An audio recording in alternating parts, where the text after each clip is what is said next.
রাধাকৃষ্ণ ঠাকুর, আজকে পুজো হবে।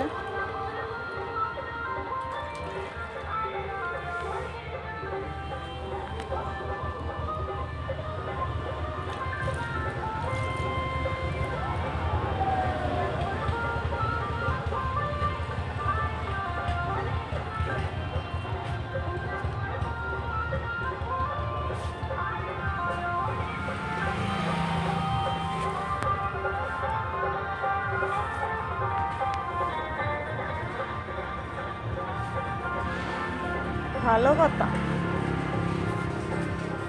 কাকু, এই হলুদ কাপড়গুলো কত করে? আমি ভাঁজটা তো বুঝি না। ভাজ মানে এক হাত 30 টাকা। 31 টাকা। আর বহর ওই চওড়া আছে আর গেরার মতন। তুমি আমার একটুখানি দেখাও তো। এখন আর নেই, গেরির ছেলে পড়াই গেছে। হ্যাঁ।